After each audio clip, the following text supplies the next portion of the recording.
module, we're going to go straight into talking about the that load capacity that a runner faces. Yeah, so the applied training load can be a bunch of different things. It can be the magnitude of loading, so basically how much their load, I guess how many times they're going for a run per week, sorry, I guess how much running they're doing per week. Their rate of loading, so how many times they're going for a run per week. Their cumulative loading, which is basically how many steps they're doing.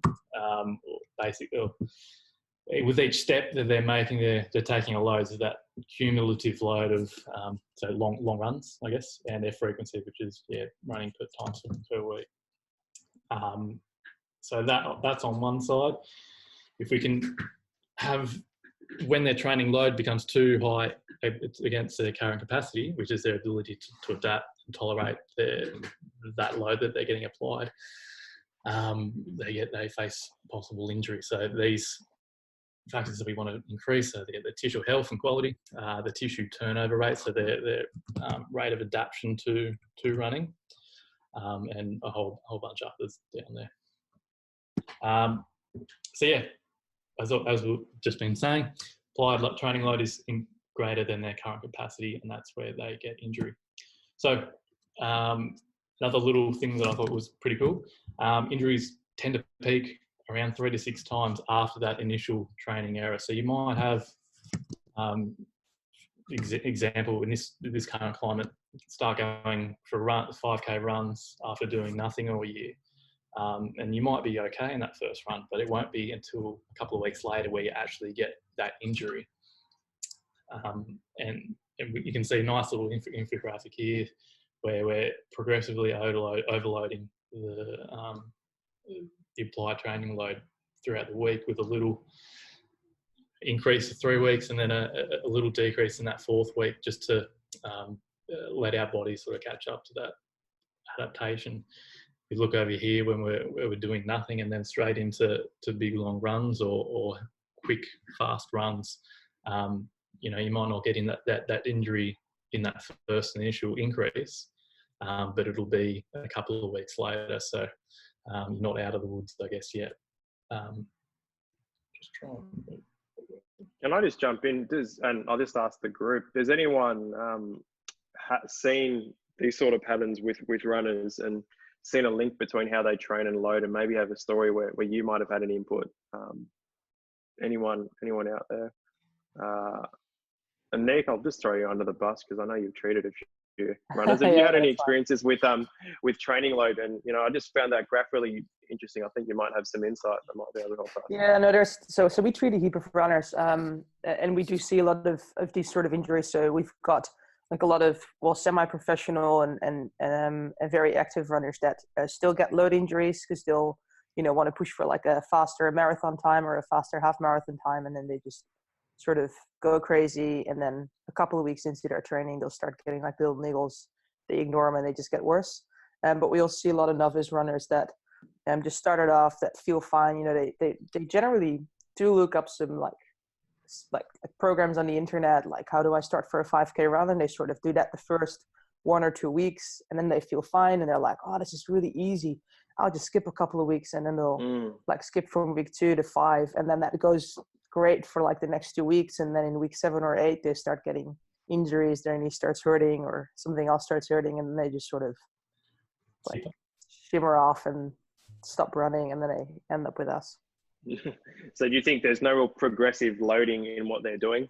I think that's a big factor. I think that's a big factor contributing to a lot of the injuries that we see. So I think most runners, you won't see a lot of traumatic injuries, like unless they sprain their ankle running a trail or like, one of those things. A lot of it is some sort of like disbalance between load and capacity. Oh, thank you for sharing. That's really insightful. Can I ask James, if you can unmute yourself for a second? You've treated a few runners. We're just talking here more about load and injury. Would you say in the runners you've seen incorrect training load is a big factor, and if we can get it right, it does help with their rate of re-injury. And or do you have any insight on what you've seen with the people you've treated and worked with? Well, even just looking at myself as well. I mean, I haven't done much training for a while, and then I downloaded Strava, and then I went straight back into my 12-minute 3K runs and all that kind of stuff. And I felt fine after the first few runs that I did, but now I haven't run for a few weeks because I can really start to feel it. And I know that if I do go for that next run, I am going to hurt myself. I haven't treated too many people over a long period of time to see the changes in terms of how much of a rest they've had between the training. Like a lot of the time they've had the injury and then we've slowly progressed them back, and they're not really too sure whether it was because they increased this load that they haven't done before, or it was just because the sport that they're doing is just intense. So I do a lot of high jump coaching, triple jump, lots of these high intense events, but they have done them for a while. So when they get their injuries, I don't know if it's because of not training to training, or if it's just because they're doing such an intense sport in general. Yeah, cool. So you can just see, just from what James said, there's a different insight in. It's at how much frequent intensity is also a key player there. We'll keep going, Jack. I might just interrupt from time to time just to engage everyone else in the conversation. But I think there's some good insight there from what Anik and James said. So continue, mate. And I suppose like you often hear the 10% rule to increase training load, but that's all well and good, but it doesn't really take into effect what we were just saying there, how much or how intense the run is, or how frequent. It just sort of 10% of increase of distance or time is it. There's a whole range of different factors that go into training load. So this cycle of loss of load capacity is a really good one. So runners get injured, first thing to do is offload some of that training load, so they might stop completely.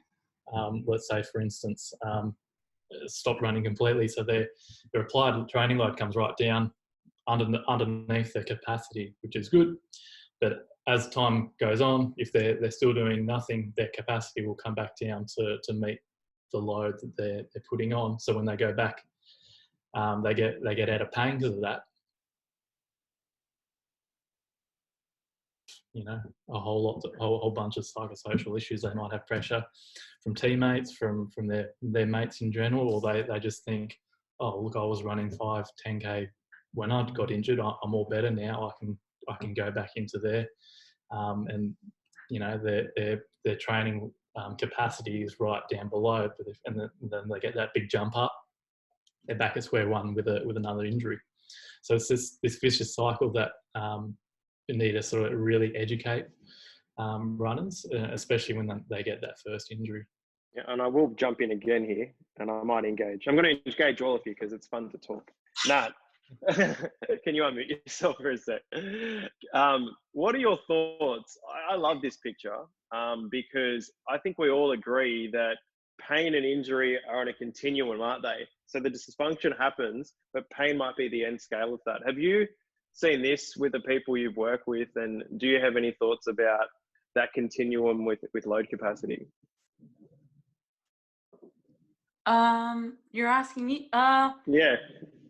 Well, just having fun. Yeah. So I run regularly in run clubs, and Yeah. I see this pattern a lot, especially with people who run regularly. They get injured, and then they'll lay off for a few weeks. They don't really know how serious their injury is. Once they feel better, they go back to they return to running again, and then they injure something else or whatever they had previously. It could have been maybe like a stress fracture, and it just doesn't help. So they have to sometimes I've seen people see other physios and stuff, and they didn't catch that it was a stress fracture. So yeah, it definitely happens with runners that run regularly. Yeah, no, thanks for that. No, that's a great answer. And you can see what from on that said, it might not even go the full circle. They'll just have that little injury and then they'll lay off and then they'll come back. And they won't actually address the load capacity and all the biomechanics that might have led to that injury, I think, in the first place. Nice insight, Nat. Thanks.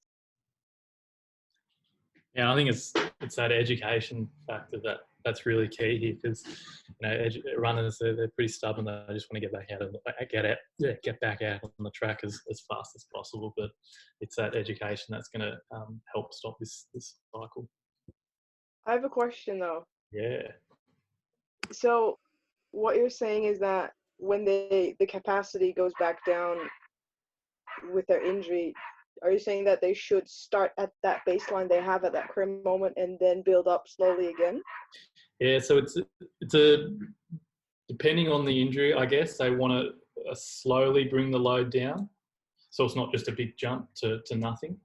But I guess when we're back at a low level of applied load and load capacity, it's about sort of respecting where that runner is at. If they've had a big long layoff, respecting where they are there and slowly build them up from there. And that's, I guess, tricky if you can try and educate the runner. You're not the runner you were before the injury. You're not running 10Ks as your long run anymore. Or you're not running even more than that. Whatever. You need to build up from the couch from zero. Yeah. Right. Okay. So yeah, I guess when we're back down in low levels, we're just slowly creeping it up inch by inch to get them back up to where they were before. Yeah. So what is the recommended training load structure? I guess it probably depends in different field athletes, but I guess for runners, the predominant is 80% of low intensity, and low intensity is a intensity that you can hold a conversation with. So it is quite light, and it is the majority of it is low intensity, 80 to 20, and then 16% is at a high intensity. So the reason why that middle ground in moderate intensity is only making up a very small proportion of running intensities, it's at a speed where it's not fast enough to gain those adaptations to run faster, and it's at a speed where it's probably too fast to recover from and maintain for a long period of time. So for long distance runners especially, it's a lot of their training is in that low intensity range. And then, as you can see on the right, you've got the recovery weeks to let their body sort of catch up to the homeostasis. Any sort of questions with that one? Sorry, can you repeat again? What's the 80 to 20 represent? Yeah, so the 80, I guess, out of all, for a long distance runner, 80% of their training should be in that low intensity zone. So that a speed where they can hold a conversation. So a lot of easy running, and they say 16% should be at a high intensity. So your sprints, your interval sort of training, where they're up in in that 80% intensity zone. But 4% they're saying is in that moderate training zone where it's probably too slow to be recognised as high intensity, or too fast to be recognised as an easy running. So the least amount of time you can spend in that moderate zone, the better. So going back so we talked about load. Now we're talking about sort of biomechanics. It does matter with running injuries, but not always. So all running injuries have been a result of a training load error. That's there. We've got biomechanics and tissue tolerance. They sort of determine where the injury is going to take place. but without a training load error, someone could have poor biomechanics or a low tissue tolerance and not get injured.